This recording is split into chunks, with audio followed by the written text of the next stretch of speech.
Hello everybody, I am Daily Collegian women's basketball beat writer Jesse Mayfield-Sheehan. I'm here with my esteemed colleague Andrew Sear.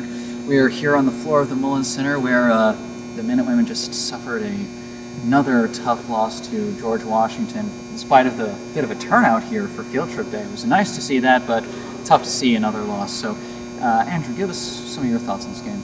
It was, and going back to, like you said, the environment was definitely, something different in the air here in the Mullins Center. Obviously those screaming kids were going nuts all game, but in terms of the basketball game itself, UMass they have a problem with. They get down in the first half, and as a result of it, they're not able to climb back from this.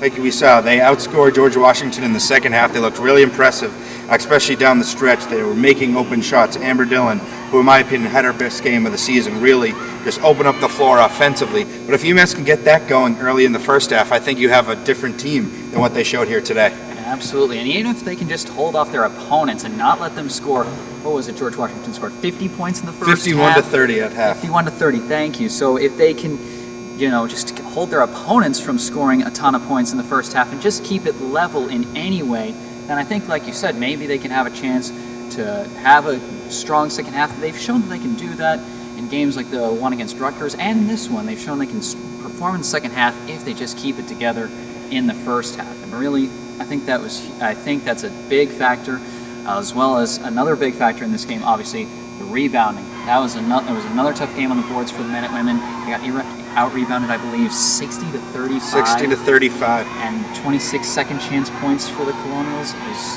definitely a tough game down low for the Minutewomen, without a doubt. It was, and going back to that rebounding numbers, 60 rebounds for them, 32 defensive, 28 offensive rebounds for George Washington. I think that says it all.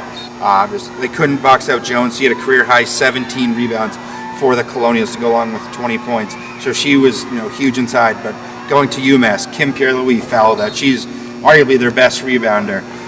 Paula Tarnahowitz is still out with that ankle injury, and Coach Jolly said that she would have made somewhat of an impact in this game. But just getting beat like that, 60 to 35 on the rebounds, I can't tell you any game, in all my years of watching basketball team out-rebounded that much, come away with the win, and as a result of it, you saw George Washington was able to come away with the victory here today. Absolutely. So what do you think, just really quick, as UMass is now halfway through its conference play, still without a single win in conference play, what do you think they need to do to get that elusive first win?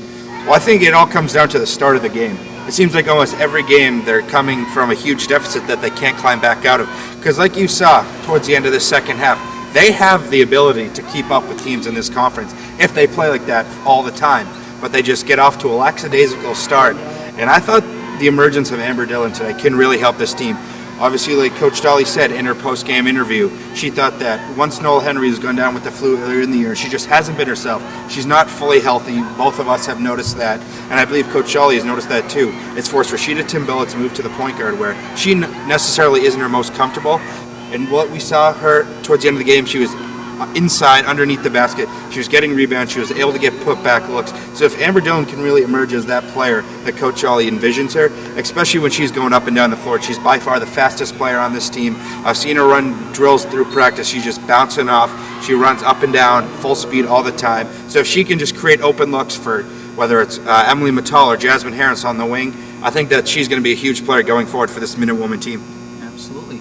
Well, we'll certainly see what she can bring for the rest of the season. We'll see if the Minutewomen can get that elusive first win. Well, here at the Mullins Center, for Andrew Sear, I am Jesse Mayfield-Sheehan. Thanks for watching.